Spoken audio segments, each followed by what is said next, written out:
Welcome, everyone. Welcome to the Thailand Social Science Studies Seminars.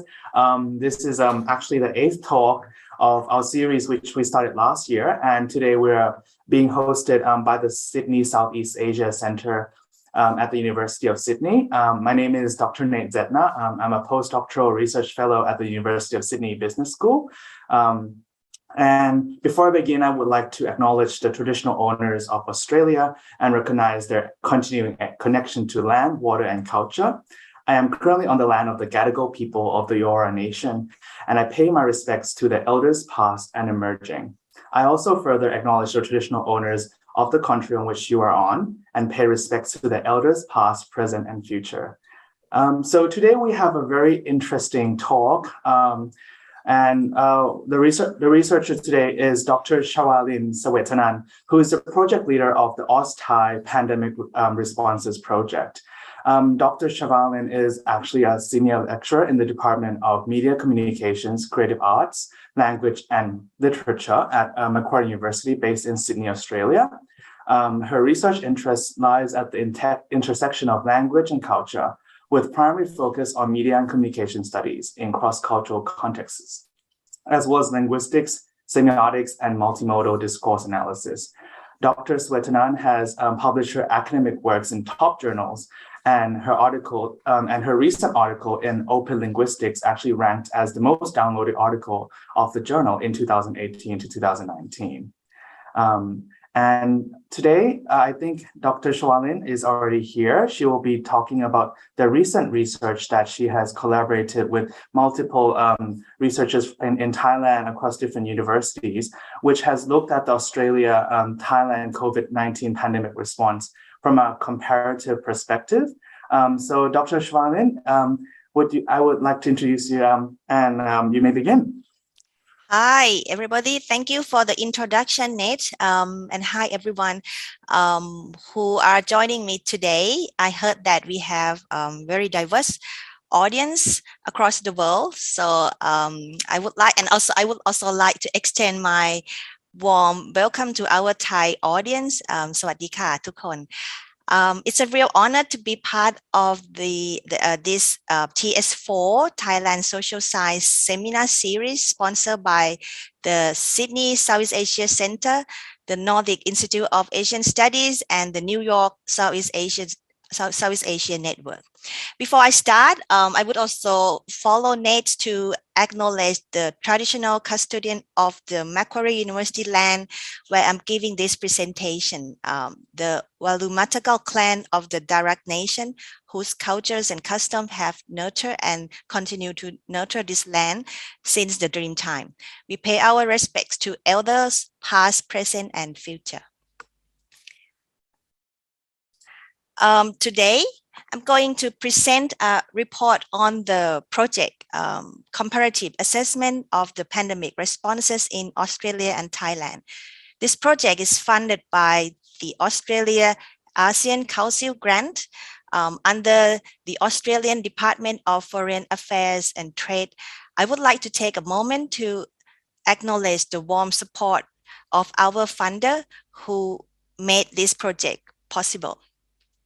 In a nutshell, this project aims to build a collection of expert knowledge based on socio-cultural and also media analysis to examine how Australia and Thailand tackle the COVID-19 crisis since 2020. We hope to generate knowledge that will contribute to the needs of the two countries as well as other ASEAN countries during and following the pandemic. It is in anticipation that our analysis, observations, and suggestions will attract the interest of those who are involved in the government's measures and policies, including policymakers, practitioners, and the interested public audience.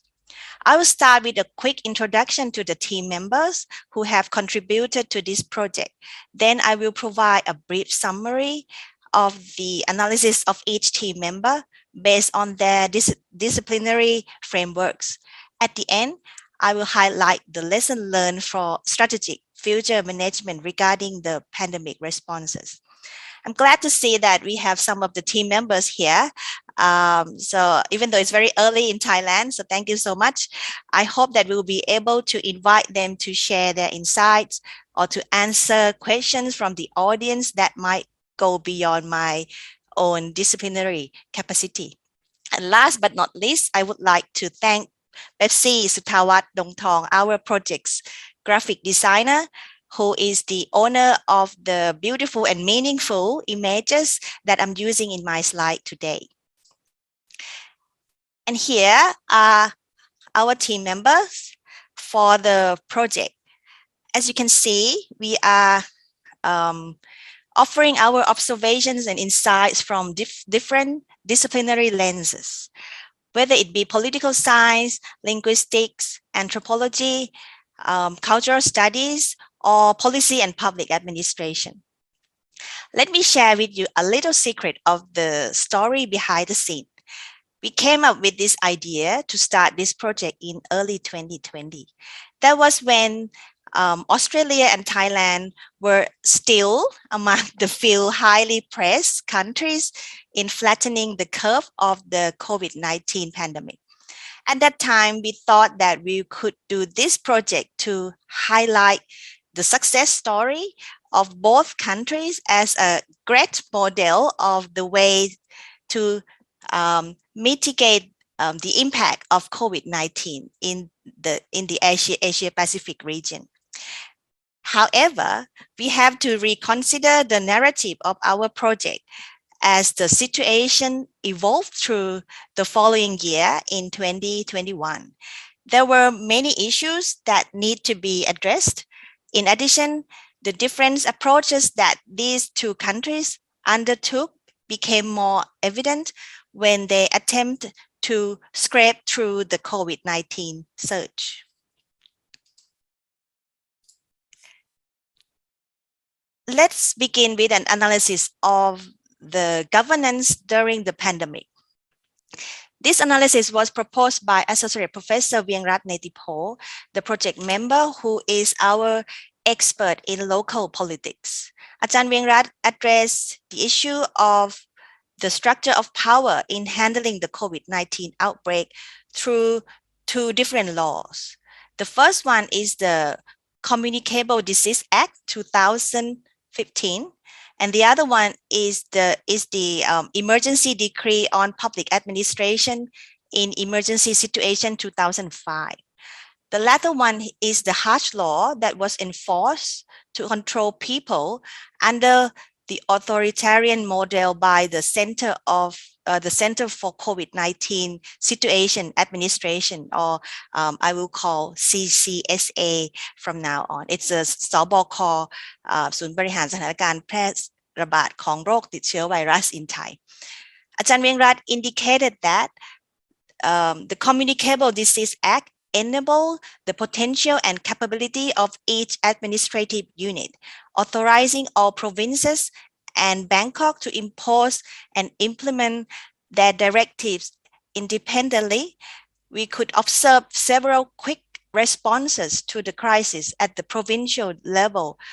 For example, the snap lockdown of Bangkok on the 6th of March 2020, after the Lumpini Boxing Stadium cluster broke out, or the closure of Buriram's province border and several other provinces by their governors in an attempt to counter the spread of COVID-19. At the same time, local administrative organizations were instrumental in curbing the spread of the virus. City municipalities perform a vital role by using their workforce and local networks and joining hands with village health volunteers, or in Thai we call osmo, in various forms of collaborations to enhance the provincial capability where needed. According to Ajahn Viengrat, the credit for the successful control of COVID-19 across Thailand at the at the provincial level in 2020 must go to these local networks and communities that were empowered through the Communicable Disease Act 2015.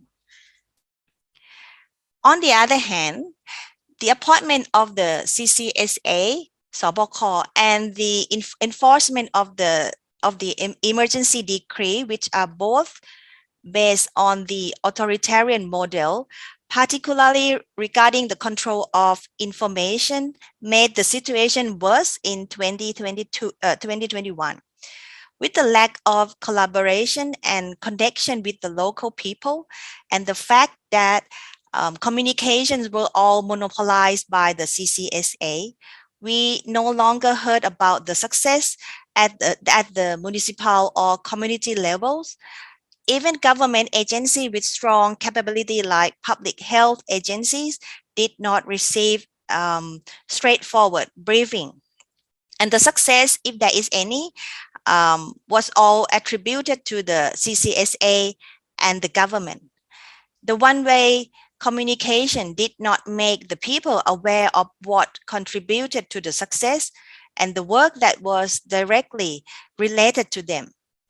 The CCSA continued to give orders directly to heads of agencies and administrative areas from the end of 2020 without going through the Communicable Disease Committees, leading to confusion among the public. I'm not going to go into details about the Australian governance during the pandemic, as I assume that most people here are already aware of the Australian federal system with 3 levels of government. Admittedly, there were many issues that need to fix. But one thing that I can say is that the standard of Australian law enforcement and political management is structured in a way that is agile to cope with the pandemic responses. The crisis management in Australia is consistently in alignment with the country's institutional structure and in accord with the laws. This explains why Australia's strategy to tackle the pandemic runs systematically and also predictably. So people can clearly examine relevant government agencies' capabilities, whether it's good or bad. This is a sharp contrast to Thailand, where factors have from time to time interfere with the established structure and therefore are not in alignment with the institutional structure. Following the governance issues, I will report on an analysis of the government's measures and policies proposed by Associate Professor Siripan Noksuan Sawadi, another political scientist in our project. Ajahn Siripan looked at a macro level how primary and secondary schools in several countries adjust themselves during the COVID-19 pandemic, and how Thailand can apply these lessons to minimize the impact of the lost learning time on Thai students. While most countries in the world decided to shut down schools during the past 2 years of the pandemic, the school gates of some countries were kept closed longer than others. For example, Bangladesh, the Philippines, and Panama kept their schools closed for over 1.5 years, while Finland's school had their gates closed for only 3 days. Australian schools in almost all states and territories were rarely closed. It is also worth noting that the authority to shut down schools in Australia rests with each state government. As far as we know, Victoria and New South Wales had longer school closures than other states. Similarly, a decision to close or open schools in many European countries does not entirely depend on the central government, but rather on the local government and the school itself, without politicians' intervention. Research finding all confirm that school closure did not significantly stop the spread of the virus, and the benefit of closing schools did not outweigh its impact upon the education system.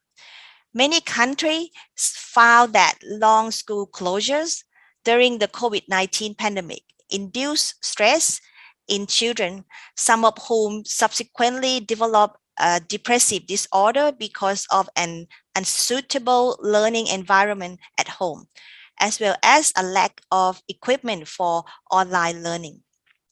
Ajahn Siripan points out that the most vulnerable groups are the most affected.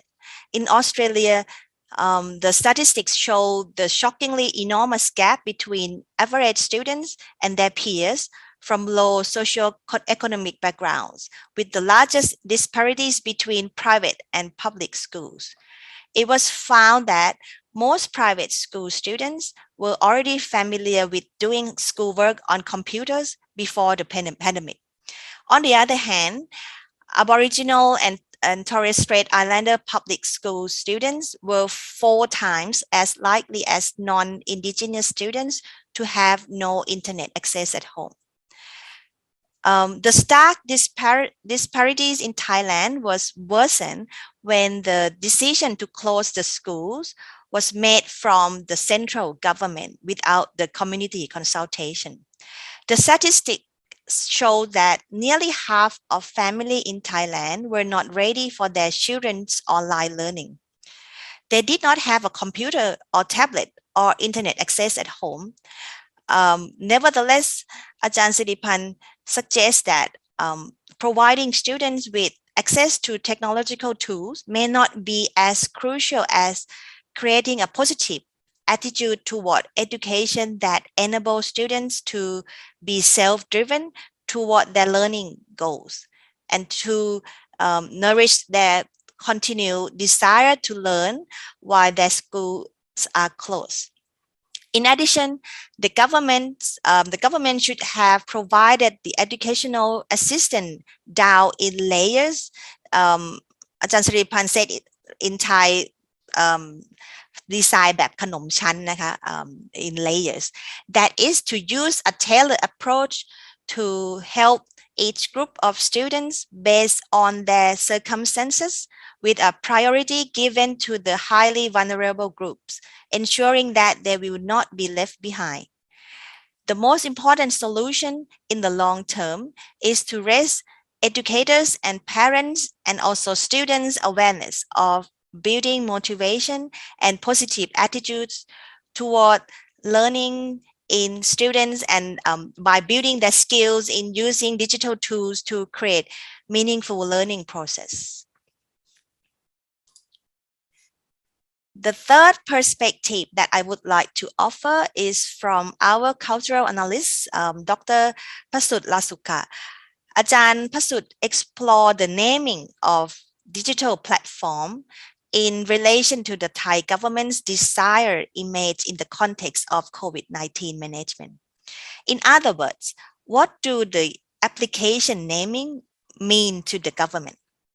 In Australia, we had the COVID-Safe application developed by the Australian federal government as a contact tracing tool. Regardless of the functional failure, as we know, the naming practice of COVID-Safe was straightforward, focusing on the purpose and the function.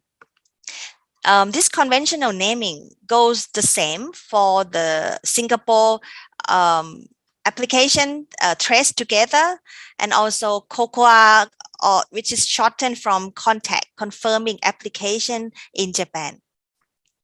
Thailand seems to have a different approach when it comes to naming. For non-Thai audience, it would be difficult to understand the importance of naming convention in Thai culture. Many Thai people would go the extra mile to make sure that the meaning of their names enhance luck, or that the consonants and vowels in their names match their date of birth. The thought processes of the Thai authorities in the naming of Thai applications show a similar mindset. To give an example of some official application naming, Thai people have contract tracing application named Mo Chana, which means winning doctors, to evoke a strong sense of connection between the public and the public health sector led by doctors. We also have an application that is called Thai Chana, same Chana. Chana mean winning. Thai Chana mean winning Thais. An application that is used to scan QR code when visiting public venues like what we have in Australia, COVID safe check-in. You will see that Mo Chana and Thai Chana application names do not directly indicate its function or purpose like in Australia and other countries. Instead, it refers to the desired result to be obtained from using the application, implying that if the public keeps using the application to scan the Thai Chana QR code, Thailand will win against the pandemic. Ajahn Pasut further explained that this naming convention is linked to the notion of Thai regime of images. The concept referred to the differences between social images presented publicly and what people practice privately. The government's efforts to create its image as capable of handling COVID-19 may have influenced the naming of platforms Mo Chana, Thai Chana, and the likes, rather than focusing on actual achievements. It was business as usual as long as the image of we are winning had been promoted. So in sum, the application names that the Thai authorities chose for these platforms were indicative of a desperate effort to create a positive image for their pandemic management. Despite the platform themselves failing to achieve the intended outcomes, the positive perception created by the use of these platforms' name was in itself an important factor in drawing out hopefully positive public response to government efforts during the crisis. Is it really effective? If you ask me, I think that's the question that my Thai fellows would be best to answer. Next, I'm going to go through the analysis which I'm most comfortable sharing. It's the part that addresses my expertise as a linguist and a discourse analyst. I started with a notion of voice in Bakhtin's term and use it to investigate the attitudes, identities, and stances of the authoritative voices in their public discourse. Long story short, I find that the preferred communication style of Thai Prime Minister General Prayut Chan-o-cha is what I would call authoritarian or aggressive style. The PM would typically address the public audience in a demanding voice with intense facial expressions and eye contact. His messages were projected in a way that responded to or acknowledged other different voices negatively. He would take a stance that places his audience as a direct opposing interlocutor. He would dominate the talk and shut down the contrary position in an aggressive way, either by blaming, intimidating, attacking, criticizing, or even threatening them. During the pandemic, he has upset Thai people every time he opens his mouth, whether it be in formal or informal situation. If you want to see some examples, please check out my published article on the project website for an example of his speeches. On the other hand, Australian leaders and health authorities seem to handle their communication in a more professional style. Scott Morrison, the former PM of Australia, tend to respond to reprimanding voices by initially accepting them first before adding further comments beneficial to himself. One good example was when he responded to the voices of public criticism, demanding him to accept responsibility for the delayed vaccine deliveries and inadequate vaccine supply. He said, as you see on this slide, I take responsibility for the problems that we have had, but I'm also taking responsibilities for the solution we are putting in place and the vaccination rates that we are now achieving. Australian health authorities also did pretty well in balancing responses to different voices appropriately to the context. Most of the statements delivered by the Australian health authorities are short and precise, using a semi-formal language level, which is simple and easy to understand. Written statements are often conveyed in a neutral tone to avoid responding to voices conflicting with the key message. In some statements, they also included a positive recognition of the public as well as showing sympathy to the audience, like what we have seen in the statement issued by the former New South Wales Premier, Gladys Berejiklian. The final sentence of her statement that she made when she announced the lockdown of Sydney, Greater Sydney, encompasses a sympathy and gratitude. She say, these decisions have not been made lightly, and we understand this is a difficult time for the community and appreciate their ongoing patience. Okay, don't get me wrong. I'm not here to praise the outgoing Liberal government, as these exemplars cannot be taken as an individual effort, but rather I think it's the collective Australian values of communication, what is acceptable and what is not. And in this particular instance, the authorities are required or are forced to observe the Australian values by acknowledging people with respect. I will finish my analysis with 2 points.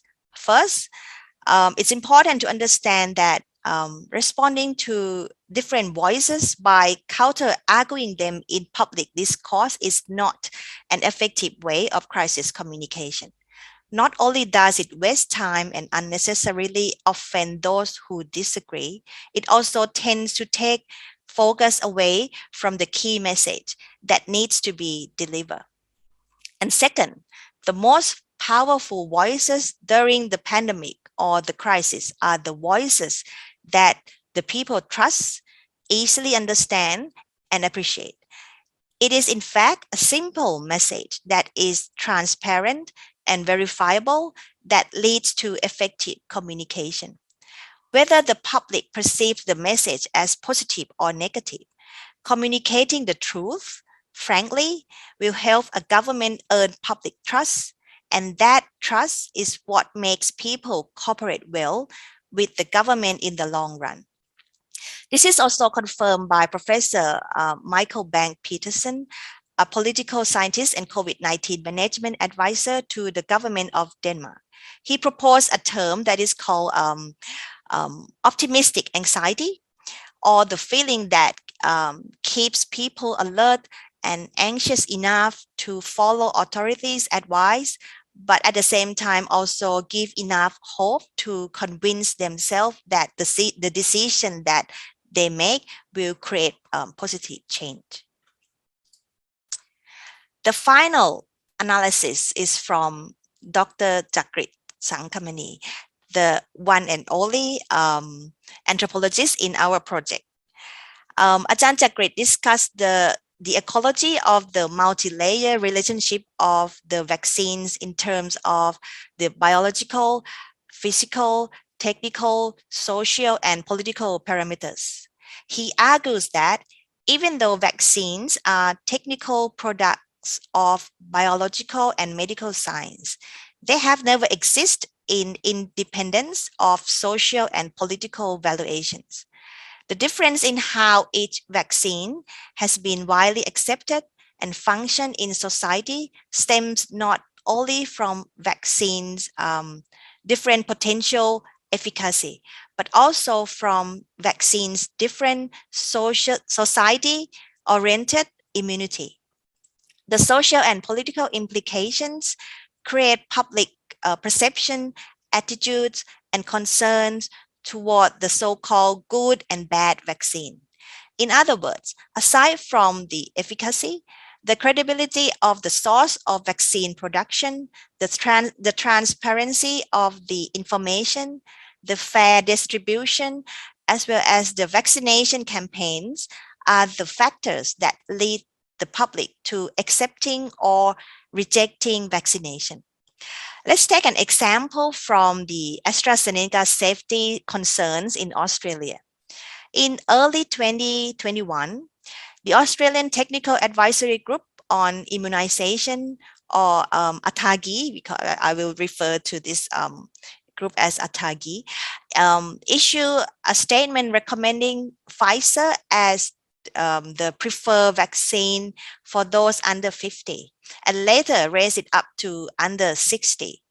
This recommendation was based on a risk of TTS that involved blood clotting, a rare but serious side effect of the AstraZeneca in younger people.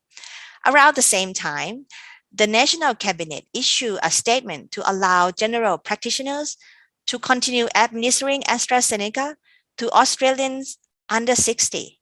The Prime Minister at the time, Scott Morrison, also urged any adult, regardless of their age, including those under the age of 40, who wanted the vaccine, to get it after consulting a doctor, a general practitioner.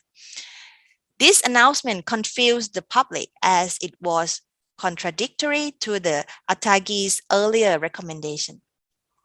The contradictory information widely affected public confidence in the vaccine, which in turn impacted the country's vaccine rollout plan in Australia, since AstraZeneca had been selected for the primary vaccine from the beginning, while only a limited number of Pfizer vaccine doses were secured.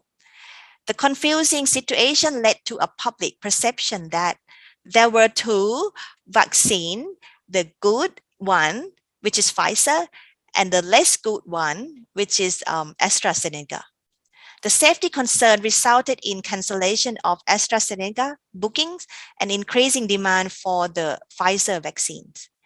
In Thailand, we could observe similar disputes about the efficacy of the vaccine, such as Pfizer and Moderna as the premium vaccine. AstraZeneca is viewed as the acceptable one, and the Chinese-made Sinovac and Sinopharm as the least acceptable vaccines for their inefficacy against the Delta variant. Due to the resulting distrust and discontent of Thai people, the public health ministers and the medical experts had to launch a campaign with the slogan วัคซีนที่ดีที่สุดคือวัคซีนที่ฉีดได้เร็วที่สุด The best vaccine is the one you can get the soonest. As you can guess, this slogan caused a stir among Thai people, especially those on the social media platform. That's all the report from our team members. To wrap up my presentation, I would like to quickly go over the key takeaways, especially for policymakers and practitioners. Here's a lesson learned and unlearned. First, accountability. It is important to make it clear who is responsible for what, and then let people do their jobs. In the pandemic crisis, we need effective administrative management with a good balance between centralized and localized, as well as a good organizational structure. The second one, integrity. People want to hear the truth, even though it may be uncomfortable. What is most important when it comes to health communication is in fact transparent and verifiable information. And the third one, clarity. The message needs to be clear and concise, avoiding jargon and lengthy explanations. as well as the naming convention that doesn't make sense. Authoritarian and punitive styles of communication should be a thing of the past. And last one, empathy. Whether it be lockdown or school closures, there are always vulnerable people who struggle with the implementation. Acknowledging these struggles and providing essential support are crucial in developing policies and enforcing laws and measures. I hope that you have time to check out our official project website here, AUS-THAI-pandemic.com. And that's all from me today. Thank you very, very much for your attention. Thank you very much, Chavalin.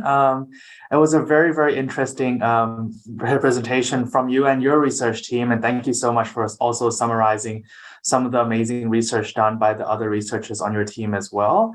It was a very interesting talk, and to be able to see the different perspectives when you're comparing different aspects of the COVID pandemic response in both Australia and Thailand. And it's been interesting, and we're still technically in the middle of a pandemic, actually, not in a post-pandemic world yet. Not yet. But I hope we're seeing the light at the end of the tunnel soon. But it's been very interesting to see the journey that both countries have taken, kind of similarly at the beginning, and now kind of very differently now towards the present.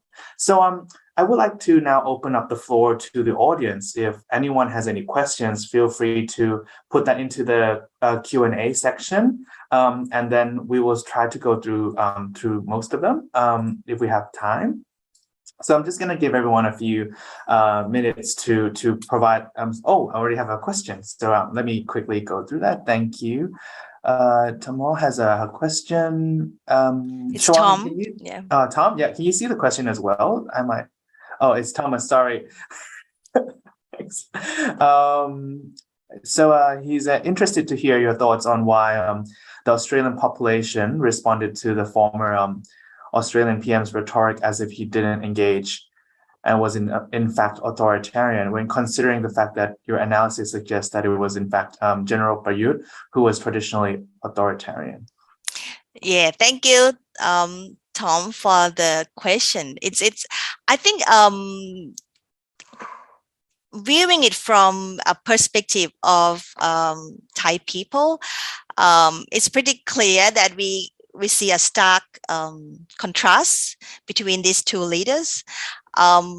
When one is worse than others, it's, even though both are not to be praised, when one is clearly worse than others, we see the less, what you say that in English, the less worse one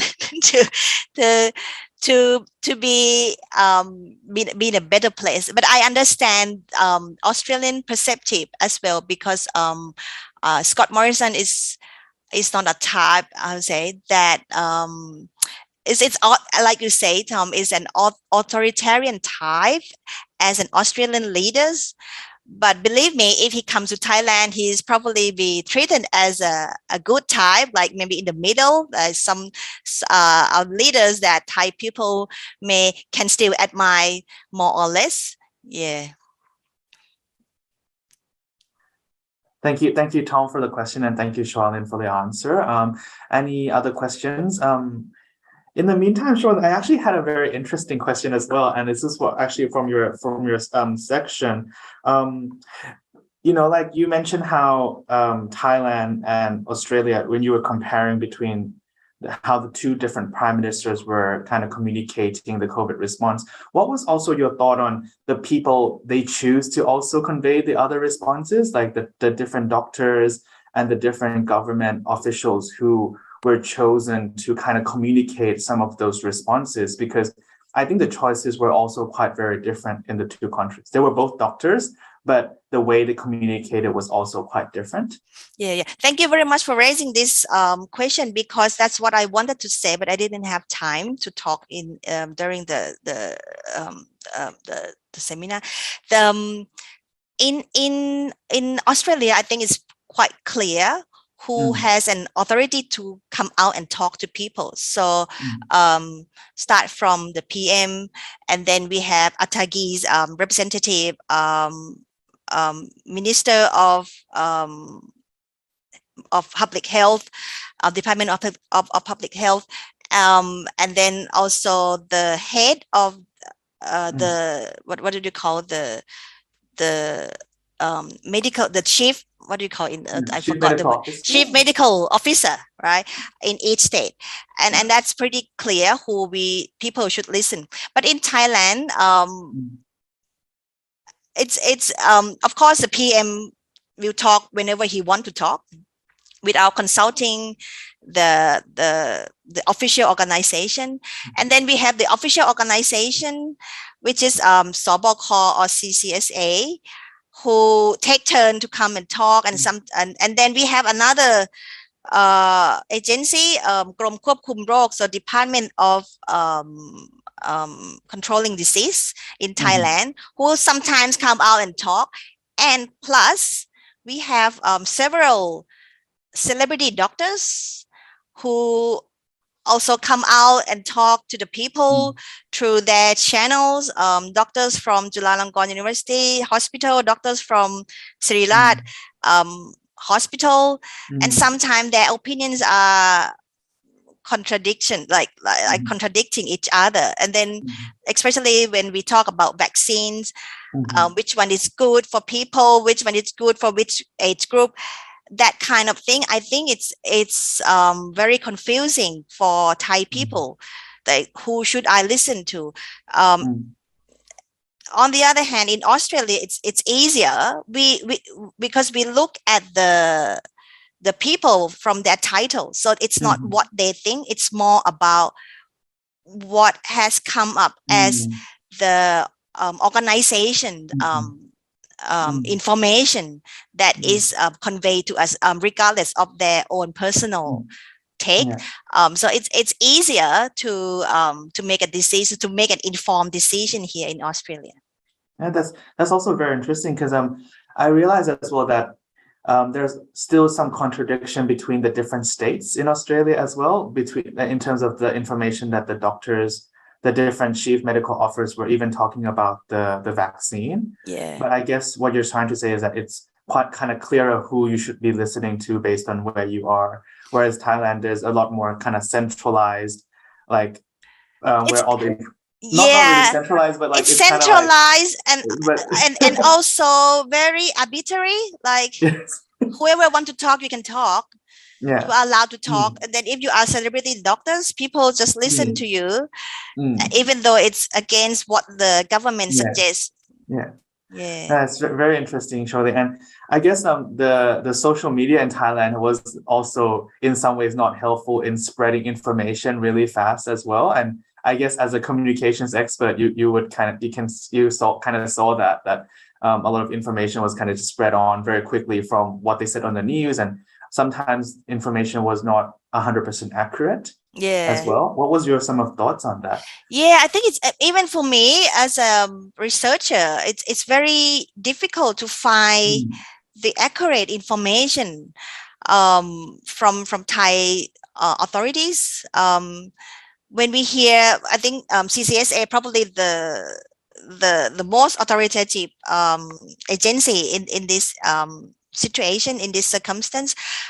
But even so, when they say something, I think it's not just me, but many Thai people would think that it's very political. And then when we think that it's political, not medical, we tend to reject to believe what they say. And that's a difficult thing. I think for me in Australia, maybe Australian audience can share with us here. In Australia, the information is quite, I mean, we have one source of information, and everybody uses the same source of information. Even though when I mentioned about the contradiction between the national cabinet and the ATHAI, when they suggest the AstraZeneca vaccine, that was a time that was really confusing. But other than that, as far as I remember not many contradiction that we have seen in the communication in Australian authorities. Yeah, that's a very interesting point. And sorry, I didn't want to steal all the questions. It was very interesting presentation. I'm very intrigued myself. But if any of the other audience have any questions, please feel free to type it into the Q&A section. We still have another about 8 to 10 minutes to go as well. So it'd be really amazing to get a few more questions from the audience.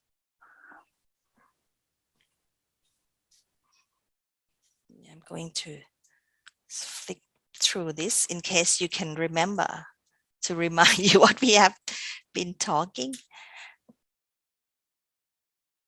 Okay, there's one of the questions. Oh, wow. Okay, thank you, everyone. It's a lot of questions now. All right, so let me see. So there's a question around what blocks Thai authority to share the truth to the public, and how political are they and why? Yeah, I think it's thank you for the question. This links back to the political situation in Thailand, that we have the so-called military government taking the position for a long time. It's 8 years already. So we are not sure whether they are doing things for the benefits of Thai people or for the benefits of their own political agenda, especially when it comes to vaccines. Then there are many factors involved. Thai people think that the government want to sell more, want to use more Chinese-made vaccine because they have very good relationship with the Chinese government, and rather than bringing in the Pfizer or Moderna, which are more popular, and using new technology, they still stick to that Sinovac and Sinopharm vaccine. And yeah, so I think it's we have to dig deeper into political situation in Thailand, that this kind of distrust among people have been recognized for some time since the military government took the position.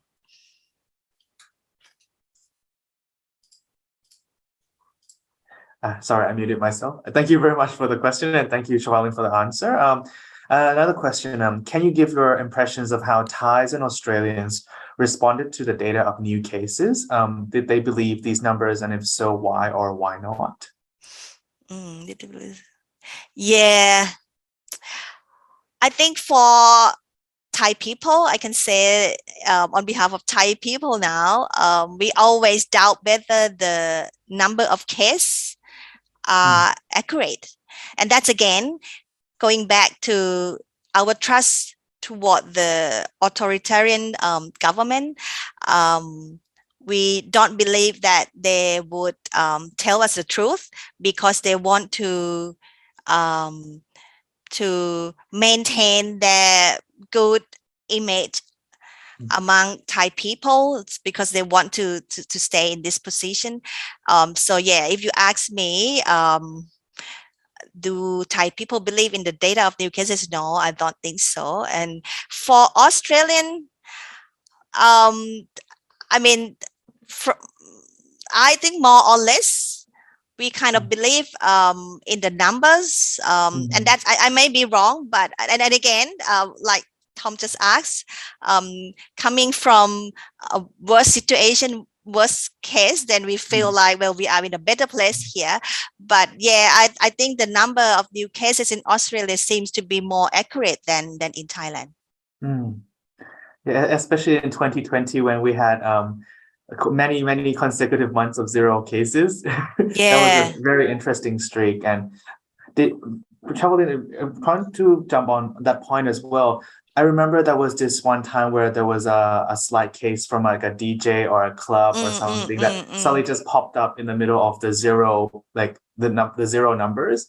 What was the reaction on that, and what was your perspective of how the government responded to some of those numbers? That was the Lumpini boxing cluster, right?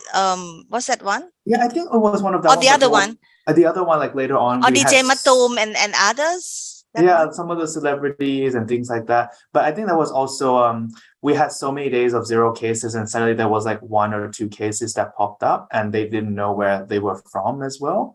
So yeah, that was quite interesting. Yeah, I think the information coming from the government and the information that we received from the social medias and also our friends and family around us, they are different, and that's probably the reason why we keep doubting if the number is correct. And I heard from some of my Thai friends in Thailand that people around them got COVID that time, like 2020, 2021. But then, like you just say, the case still show as zero.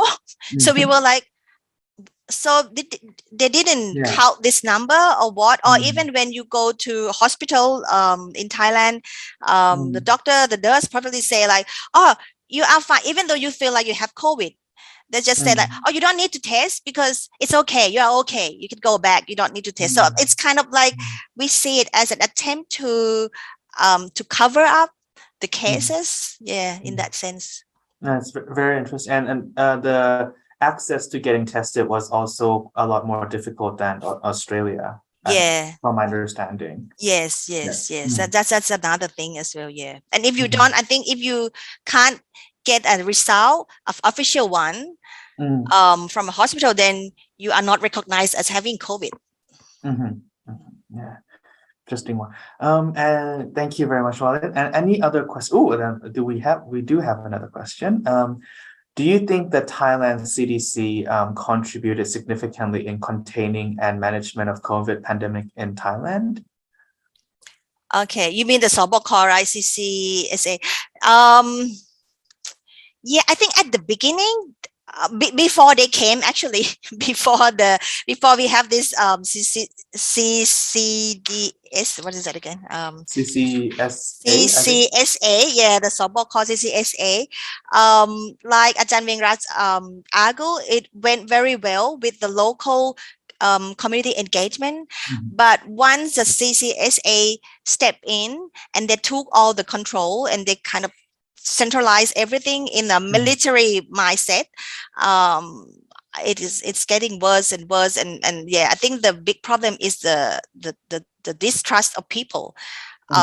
Sometimes I even feel sorry for them, that I think sometimes they told the truth, but still people don't believe them because it's always a lie. And that's why I make a point in my analysis that even though it's negative news, it's bad news, something that might make people panic, it's very important to tell the truth, because that truth will help you gain the trust, and that trust will help you to get people to do as you ask. Yeah. That's very interesting, Charlotte. And I think in Thailand we had the CCSA, and I think what the question was also talking about CDC, which I think is Center of Disease Control, กรมควบคุมโรค Okay, yep. What Sorry. was your view on like the different two agencies in dealing with that? Yeah, sometimes they work well together, saying the same thing. Sometimes they just talk differently, so suggesting a different thing. And then again, I think it's the problem of the organization structure, who should do what, and the accountability.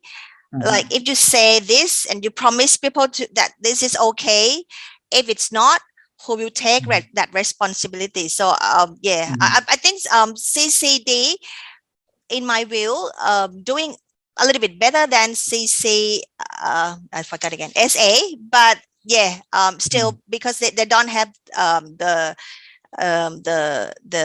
authority for decision making. It makes very hard. Yeah. Thank you very much, Sean, and thank you very much for the question. I think we have one final question for the session. So the participant asked, I am wondering if the diverse and sometimes contradictory or even misleading opinions from celebrity doctors impacted the Thai authorities' policy making or implementation, or if the Thai government tried to mute those contradictory opinions from non-authority social members.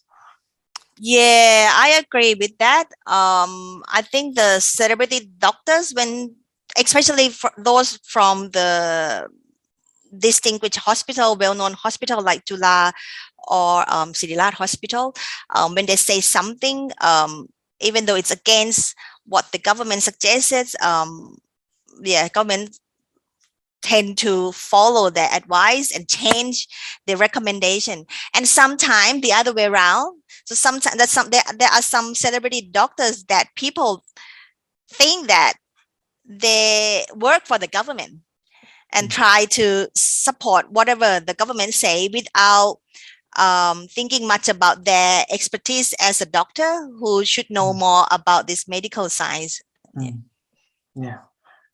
Wonderful. Wow, we're actually right on time, Joelyn, at 10:55. So thank you, the audience, so much for attending and asking the questions. Before I do end, I want to thank you, Dr. Chavalin Svetanant, again for her amazing presentation on the comparative perspective on Thailand and Australia's COVID-19 response.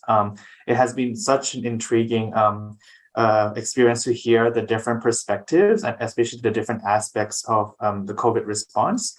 And I would also like to thank you, the Sydney Southeast Asia Center, as well for hosting this session as part of the Thailand Social Science Seminar Series. And before everyone goes, the Thailand Social Science Seminar Series is sponsored by SIAC, the Sydney Southeast Asia Center, as well as the Nordic Institute of Asian Studies and the New York Southeast Asian Network.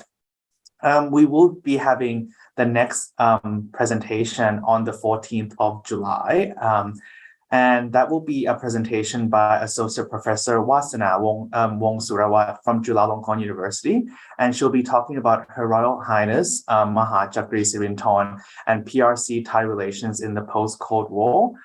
So I hope everyone can make it to that next very interesting session as well.